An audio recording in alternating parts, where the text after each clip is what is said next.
Hi and welcome back. In this video we're going to be looking at printing things out to the screen. Obviously not to a printer, just yet at least, but instead to the screen. In order to print something out to the screen, we have to use the print command. This is known as a method. So simply type print and then a pair of opening and closing brackets. In Python, and indeed in many other programming languages, these opening and closing brackets enclose something we want to give to this method. In this case, the content or the data that we want to give to the print method is whatever it is that we want to print. That kind of makes sense.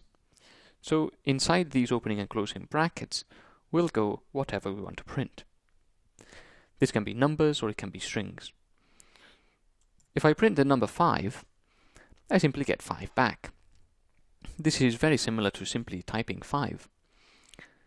However, you must remember that this is an interactive Python environment.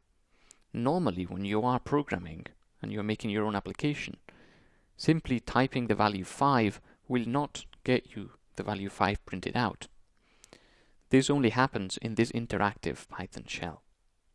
Normally, if you wanted something to come out to the user and be visible by them, you'd have to use the print command or method. We can also print a string.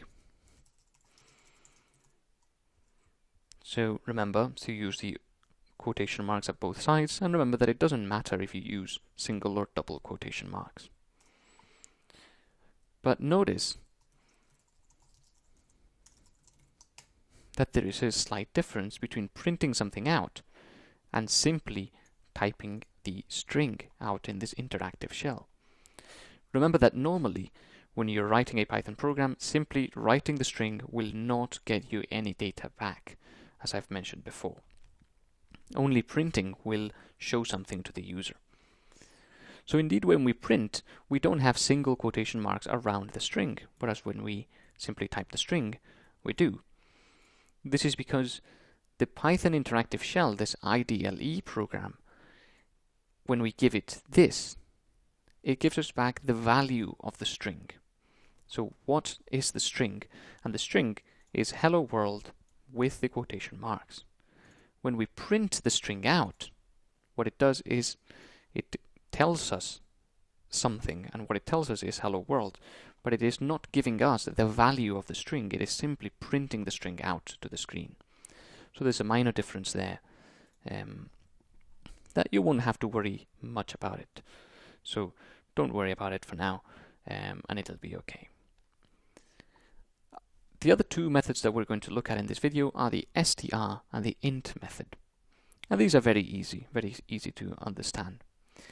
Say if we have a variable x which has the value 5, then x contains 5, but of course if we want to say I am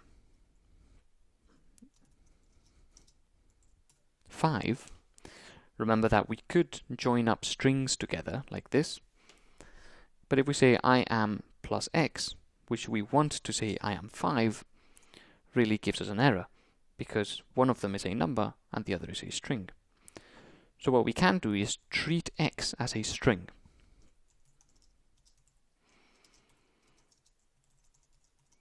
And we do that with this str method. The str converts a number to a string.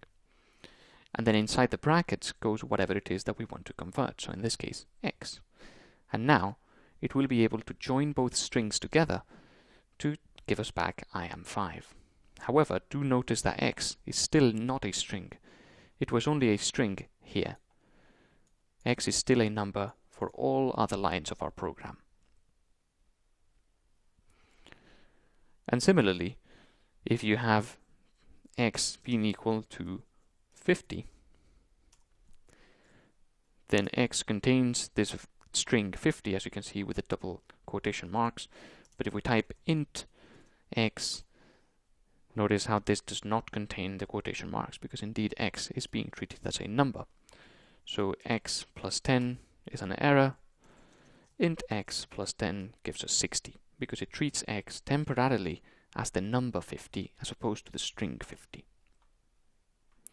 So this was a very quick intro to these three methods, and in the future we're going to be looking at the format method as well, and then some logic flow keywords as well. So I'll see you in the next video.